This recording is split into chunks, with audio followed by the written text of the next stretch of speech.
parang 20 to 30 applications per day. Tapos siguro lang napataon na doon sa region na yon, sa province na yon, wala silang makuha. Sakto naman nag-apply ako. So, good morning mga viewers. Welcome back po sa aming channel. Dito po kami sa South.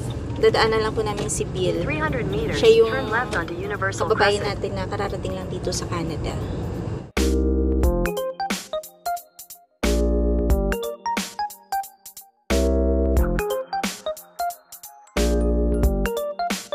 Yan, kasama po pala namin si Bill. Siya po yung banggit ko last time dun sa isang video namin na kababayan natin na kararating lang po dito. So, interviewin natin siya kahit konti lang kung paano po siya nakapunta dito sa Canada. hello po. Baka sakali makatulong isa sa inyo. Sa mga kapwa Pinoy natin dito sa Pilipinas. Baka may alam kayo na pwedeng applyan nyo na ganito din ang position. Oo, Diba? gantong trabaho din. So, ayun. Baka pwede mo i-share kung paano ka nag-apply or ano yung pathway mo papunta dito sa Canada. Nagbi-business kasi kami. Okay. So, nung nagbi-business kami, hanggang sa ano ba, yung parang gusto mong bumalik dun sa may ginagawa ka, gusto mong bumalik sa field mo. So, kasi ang business namin nasa food industry. So, sabi ko gusto kong bumalik sa engineering. So, sabi ko, apply ako. Ang target ko po talaga, Australia. Australia talaga. So, apply ako sa Australia. Ang dami kong kakompetensya doon. Ang daming katulad ng ginagawa kong draftsman sa Tekla Structures ngayon ginagamit namin. So, ang dami. Sabi ko, baka hindi ako sa Australia. So, ginawa ko, nag-apply naman ako sa Canada naman. So, this time, sabi ko, syempre, pag nagsisearch ka, ang lalabas talaga ng mga magagandang places is BC and Toronto. Malalaking Yung talagang, yung mga malalaking province. city. Tsaka Saka cities. syempre, pag sinearch mo din, andun yung mga magagandang puntahan. Kaso, andun na naman yung naging problema ko. Marami pa rin, kumbaga halos walang vacancy. Pagdating dun sa trabaho namin, walang vacancy. So, siguro dahil marami ring katulad ko dun. So, sabi ko, yung parang yung makakapag-apply dito. Sabi ko nga, try ko doon sa mga remote areas. Try ko doon sa mga remote areas. Baka sakali doon makakuha ako. So, ayun. Ang una ko pong ginawa, nag-apply ako sa job bank. Job bank. Halos everyday nag-a-apply ako. Basta may tekla, apply. Parang 20 to 30 applications per day. Tapos, lagi po may lumalabas din na apply now using this email, parang gano'n. So, apply lang ng apply, araw-araw yun. Hanggang sa may post sa job bank na nakalink sa SAS Jobs.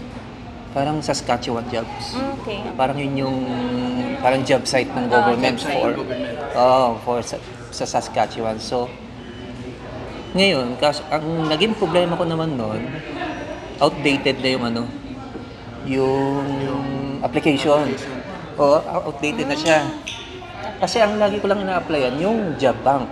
Doon lang ako, tuloy-tuloy lang doon.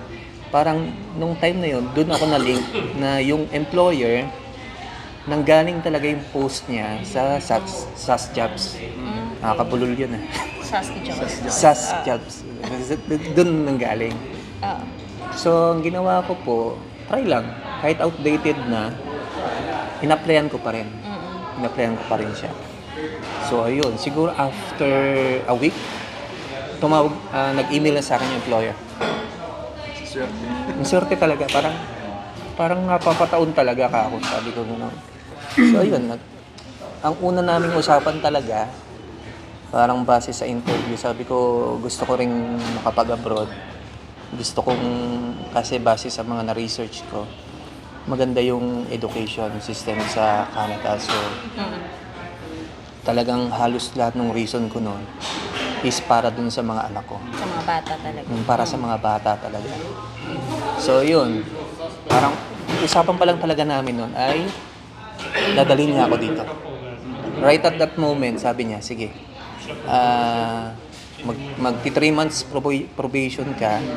After noon, aasikasuhin ko na yung pagpunta mo dito, yung immigration process mo.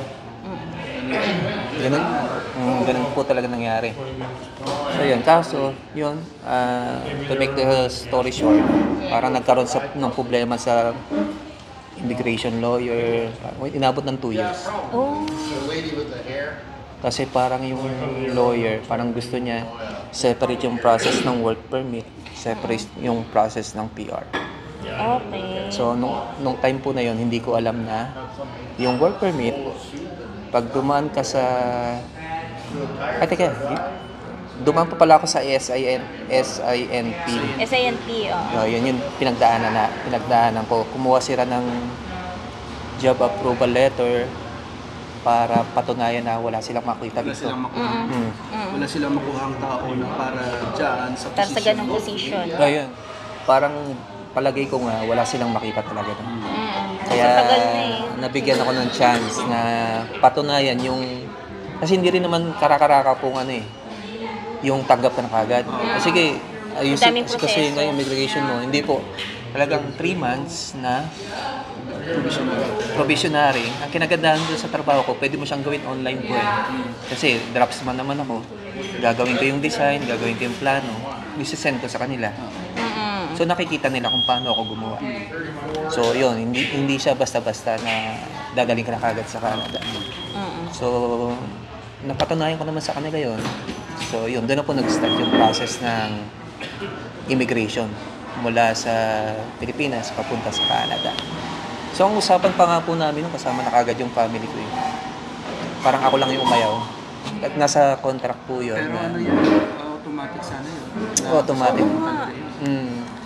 Parang ako lang yung umayaw kasi gusto ko munang, alam niyo po yun, yung i-test muna, i-try muna. Yung buhay dito. Yung buhay.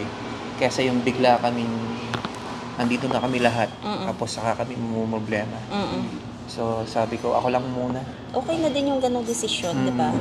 So ngayon po naisip na, kaya naman siguro.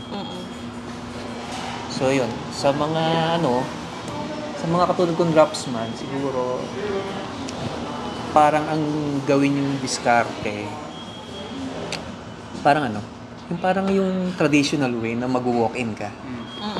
Mag-walk-in kasi ganyan, puro online na.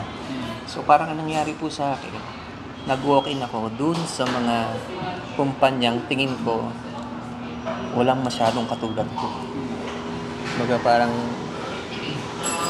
hindi ko rin naman siya na-tsempohan. There's no such thing din na sobrang swerte mo na pusa lang dumating sa'yo. Siyempre, Matagal ka rin naman nag-apply. matagal din po. Hindi yun, Kumbaga hinanap mo rin naman. hinanap mo rin naman siya. Siguro lang, napataon na doon sa region na yon, sa province na yon, wala silang makuha.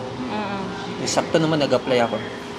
So, ayun po yung nangyari. Kasi kung hindi mo rin naman talaga gagawin, na wala ka rin gagawin, na hindi hintay ka lang, wala rin talagang darating. Oo. Tama. Alam mo sa akin nandun naman, kung ako din ang nag-apply, tama din naman yung ginawa mo na mag-start ka muna doon sa mga liblib na lugar. Kasi ito, makonsider mo na ito na liblib. Oo. Oo, parang ganun nga po. Province na to eh, hindi nga kilala itong lugar na to eh. Hindi nga eh, kapag, Hindi nga kilala to. pag yung Canada, ang alam ko lang narinig ko, mga Montreal, Winnipeg, Vancouver, Vancouver, mga ganon. yan. Kahit kami Toronto. tayo, nung dumating kami dito, dumating kami sa Vancouver. Pagdating namin, sabi ng mga kababayan natin, saan kayo papunta? Kasi ang dami namin, nagtataka sila. Marami kami. Kasi bawat dating namin dito, 15, nagtaka sila kung saan kami papunta. Sabi namin, punta kami sa Regina, Saskatchewan. Sabi niya, saan yan? Isipin mo, kapwa na natin kababayan yun na matagal na dito sa Canada. Pero hindi nila alam yung lugar na to. Grabe, no? Totoo lang. Malayo kasi. O kaya nga, malayo nga siya sa kabihasnan. Hindi tama na yung ginawa mo na simula ka dito. Tapos kung talagang ang pangarap mo talaga na medyo malaki, lumipat ka sa ibang city. Kasi andun talagang opportunity. Kumbaga, pwede mo gawing stepping stone. Kumbaga dito ka magsisimula, dito ka magtayo ng pundasyon mo. Yung siya nga. Lumaki ka, nakilala ka, maganda ang track record mo, maganda yung ginawa mo, ito gawa ko to, ito gawa ko. Kasi doon makikita sa track record mo na ito yung building na to nagawa mo. Saan yan? Sa lugar ng Canada. Ito saan to? Kumbaga kahit na maliliit na mapalaking store na yan, gawa mo pa rin yan sa Canada eh. Diba? Kumbaga pag nag-apply ka sa mga malalaking kumpanya na talagang pangarap mo na malalaking company ang papasukan mo, maganda na dito ka nagsimula. Siya nga. Diba? Ngayon, open up na yung yung mga ganitong province kasi sa paghihigpit nung go. Parang ngayon, naririnig ko na yung mga lumipat muna ng province. Di ba sa mga Madaming ganong cases ngayon. So, na-open up na yung mga ganitong lugar, yung Regina, Saskatchewan, para dito sila pumunta. Dito sila magkukuha ng nila. Ng PR, residency nila. Madami. So, yun, sa mga katulad kong Dropsan, apply lang ng apply. Tapos, punta na kayo dun sa tingin nyo, kakaunti tayo. Oo. Baka doon kayo pala rin. Oo, baka doon kayo pala rin. Totoo yan, ma. Kasi ang trabaho kasi, parang din yan eh. Parang market din yan eh. Supply and demand din. Supply and demand din yan.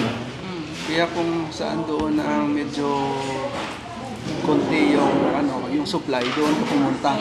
Yan, tama. Doon mo i-market yung yung skills mo. Skills mo na ganito ka. Kasi hindi ka mabenta eh. Hindi ka mabenta doon sa mga malalaki kasi marami na sila din. Kaya nga. Marami ka kompetensya. Di ba? Parang ganun lang Doon sa BC, ang daming kompetensya doon. Tsaka yung pinanggalingan kong kumpanya, doon din, nung nagtrabaho ko sa Ortigas. Kasi lahat po na napagtrabahuhan ko ay Canada, yung employer mo dati? Canada, Australia. Okay. Hindi ako nakapagtrabaho ng talagang local na company sa Pilipinas. Okay. Kaya malaki talaga yung edge mo na makuha ka talaga dito. Pinakauna ko US. Parang meron lang silang branch sa Pilipinas. Yun po agad yung naging trabaho ko na detailer po pala ako. Structural steel detailer. So yun. So una US, tapos naging Australia, New Zealand, tapos naging Canada na. Yun yung napagtrabaho ako. Kaya kahit pa paano, parang kilala din nila siguro. Parang madali nila i-search na saan ba ito nagtrabaho. Makikita po nila na talagang Yung mga meron previous doon. employment mo. Kaya nga ang company mo provisionary na 3 months. Siguro kasama yun sa mga chinecheck nila. Tunay kaya itong mga pinagtrabahuan niya. Oo, nagba-background check Nagba-background check sila. Bukod dun sa talagang siguro yung output mo na ipapakita mo sa kanila. Oo. So yun. Kapag naman okay ka dun sa ginagawa mo, kumbaga, tsaka siguro tingin ko maganda honest ka rin sa interview. Oo. Totoo na. Kasi for example, ang sabi ko, mostly structural lang ako. Hindi ko ganun kagamay yung miscellaneous. Sinabi ko talaga doon na hindi ko gamay yung miscellaneous. Oo. Kaya ngayon, nung nagtatrabaho na ako, yung miscellaneous items po yung mga stair, handrails. So, parang yan yung mga part ng isang building or ng bahay na medyo maliliit. Pero isa yan sa mga komplikado. Komplikado gawin. So, lalo na yung mga rampa, tapos may flight, paikot, mga ganun.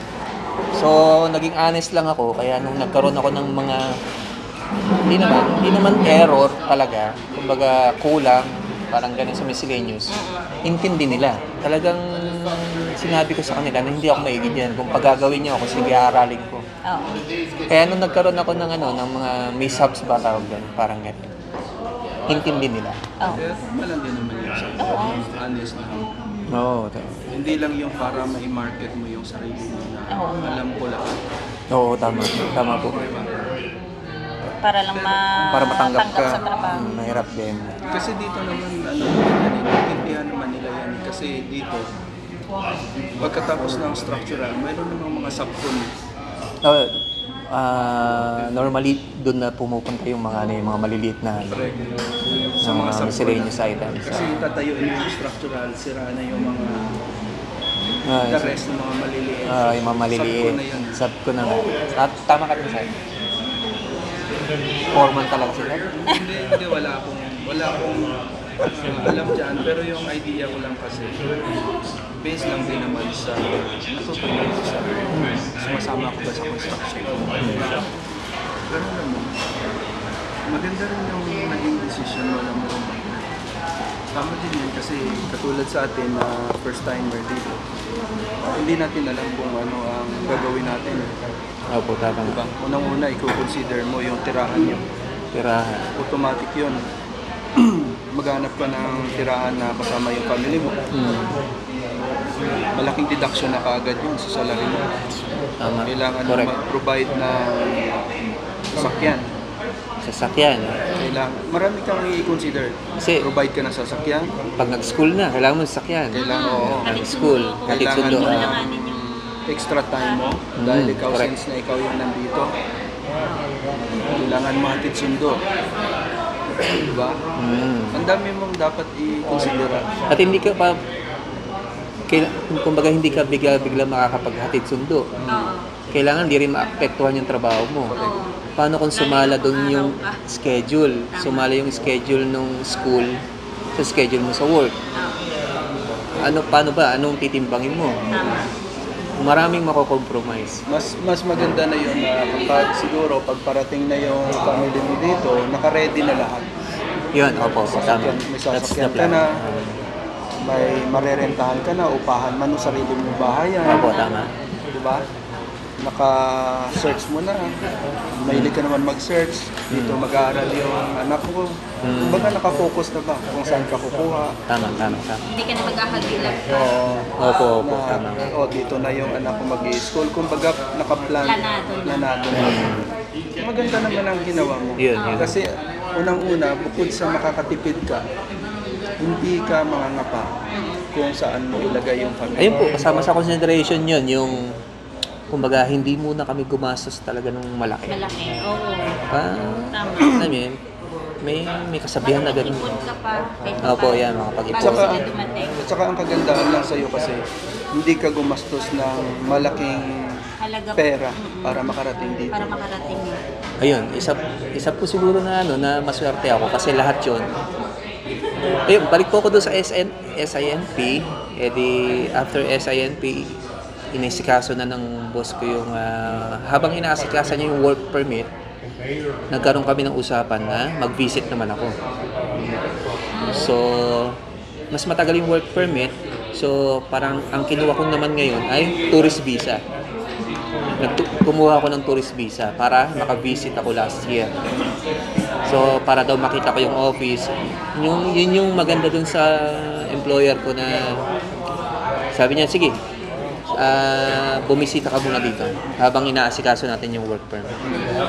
So, nakuha ko yung tourist visa ko.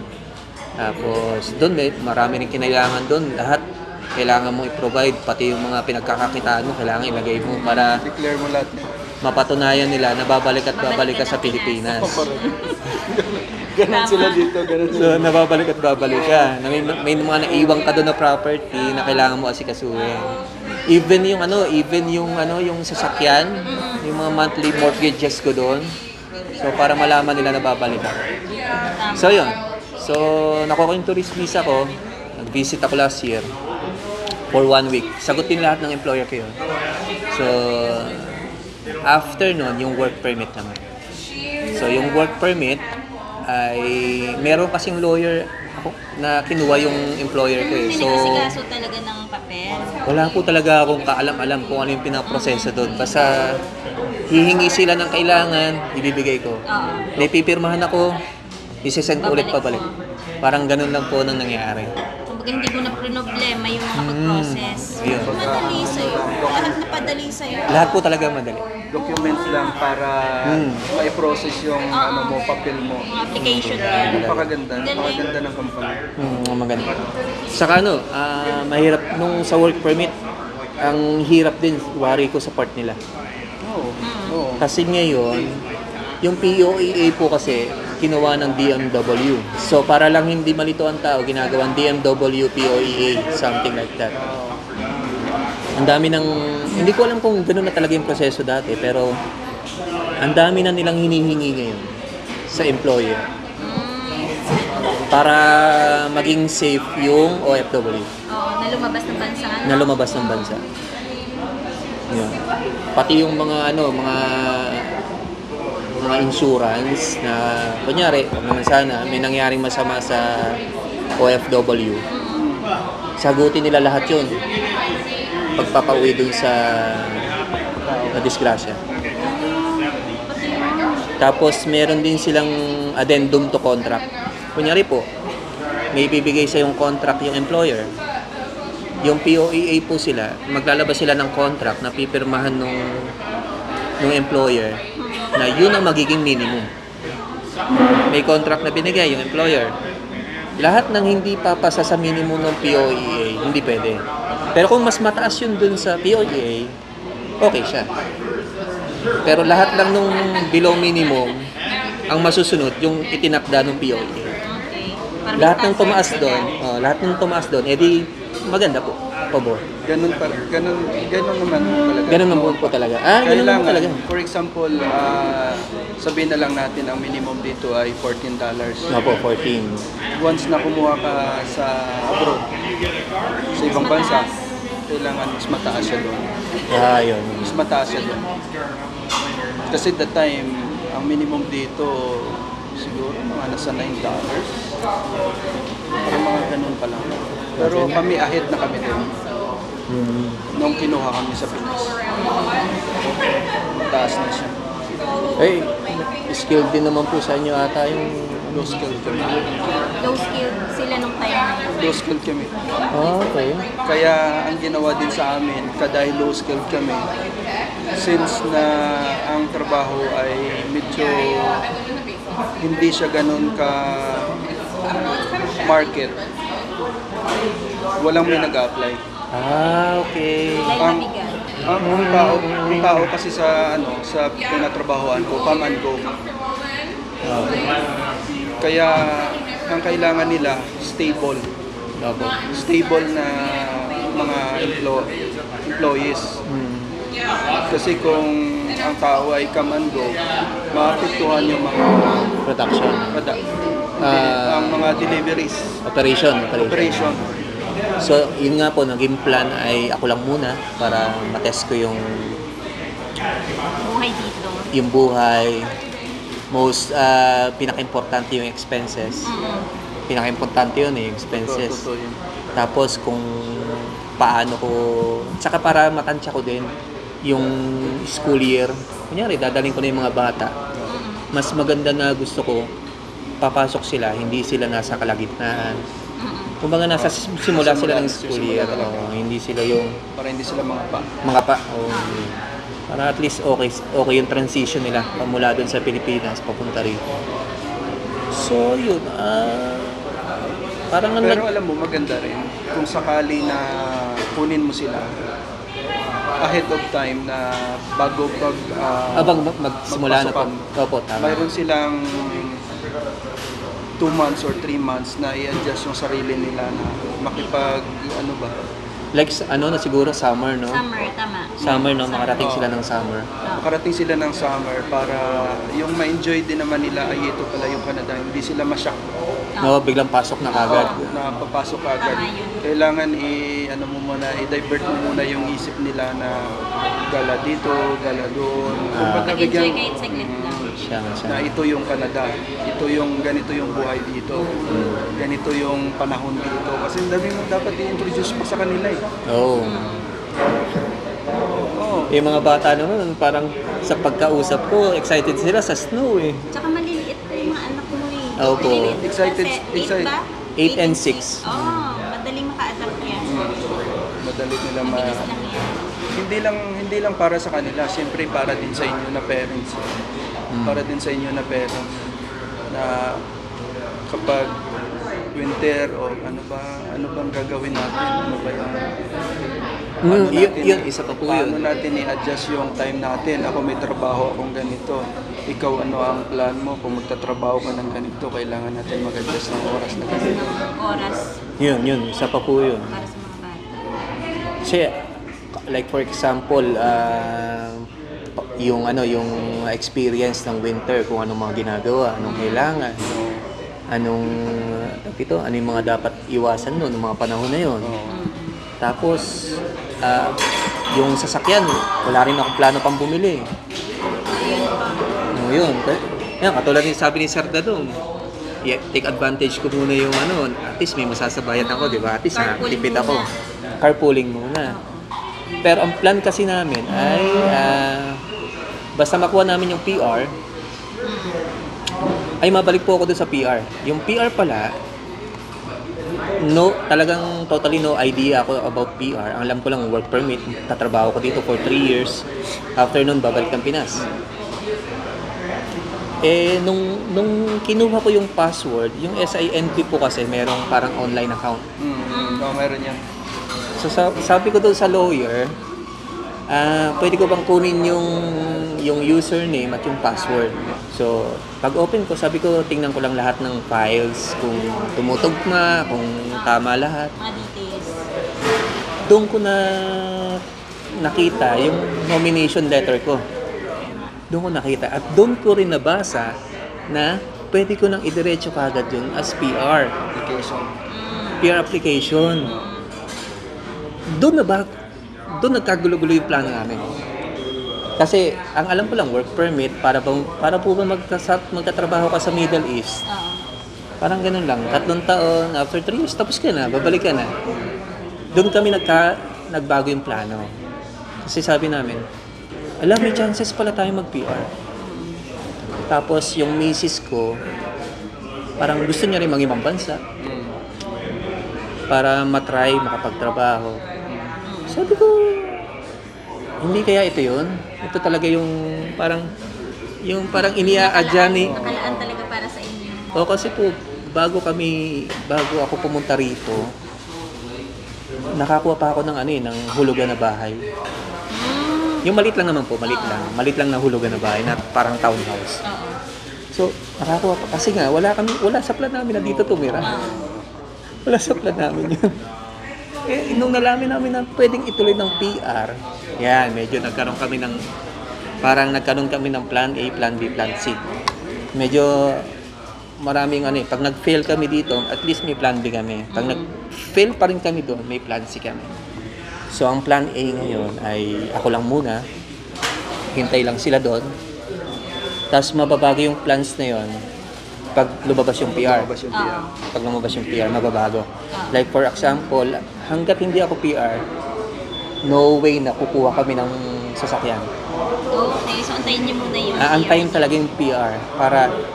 Kasi, what if worst case scenario, matanggal ako sa trabaho? Paano yun? At least pag PR ka, hindi na ako close dun sa permit ko. Hindi ako authorized po mag-apply sa ibang trabaho eh. Talagang Naka-close permit ka. naka-close permit ako, bawal talaga. So yun, sabi ko, PR muna. Tapos, kukunin namin sa sakyan, maliit lang din. Kasi ang plan naman namin noon, may plan din yun eh. Yung kukunin ko na maliit sa sasakyan, yun yung parang magiging first car naming pamilya. Family service. Maliit lang. Para maliit lang din yung pagbabayaran namin. Kapag nakapagtrabaho si Mrs., saka lang kami kukuha ng second car. Para sa kanya naman. Kaya maliit, yun po yung magiging kanya. Okay. Yung malaki. Parang ganun sa akin. paggamit Ganun ang niyo nangyari pa sa din, akin. no? Doon pa lang siya sa Pinas, bumili ako ng second hand. Bali, may una akong sasakyan na kotse. Bumili siya ng 3,000 plus. Doon ako nagsimula.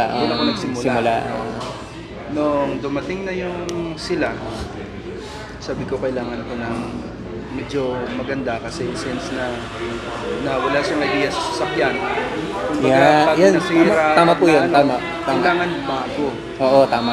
Dahil pasok siya sa maintenance ng kasa Mm. for 5 years. Tama. Iwas sa Diba? Beria. Yun po yung Subaru. Oo. Oo. Tama. Ganon din ang plan na siya, natin. na siya ang magmamaneho. Tama. Dahil ako naman, time will come, sabi ko, bibili ako ng second hand. Iya. Yan ngayon yung dala natin. Yun din ang plan ko. Bibili ako ng mas malaki para kapag kahit pa paano pag lumalayo, mas okay. Na pwedeng second hand or kung talagang kung kaya naman, pwede namang brand new din. Kung kakayanin lang. Pero talagang yung plan namin, yung unang car ay bago kasi mapupunta kay Mrs.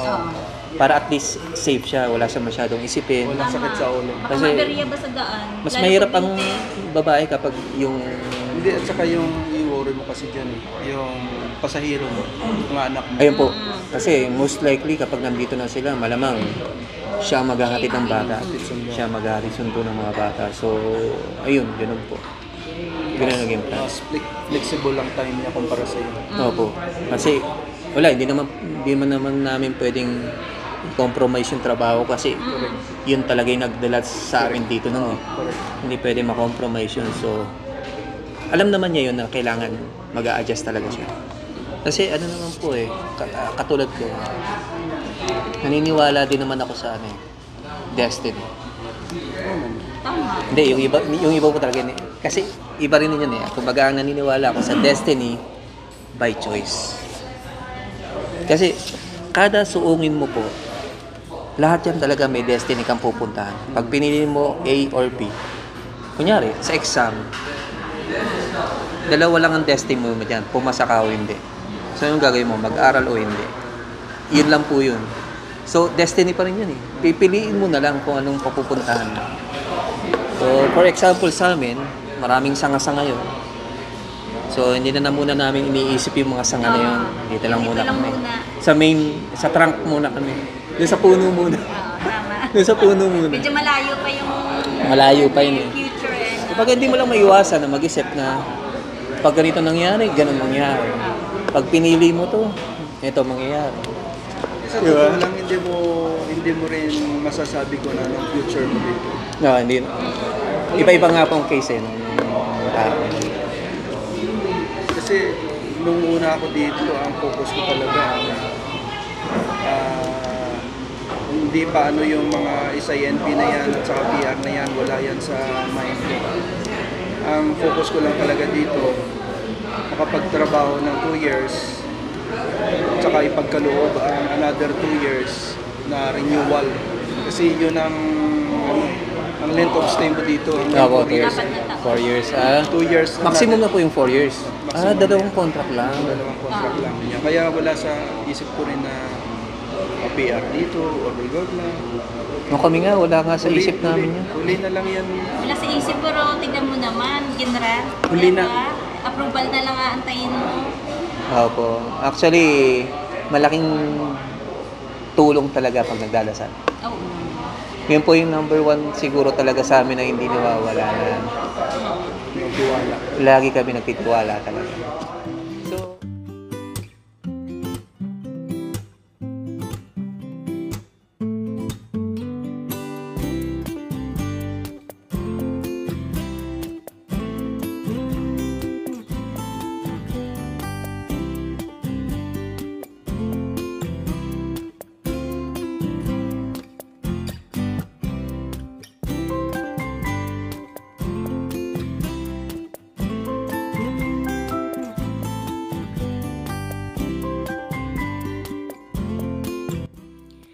Ayan, pasensya na po at itong last part ng aming video ay nawala na naman po ng audio. So, habang pabalik na po kami, nadaanan po namin yung naging projects ni Bill, etong Co-op Liquor Store.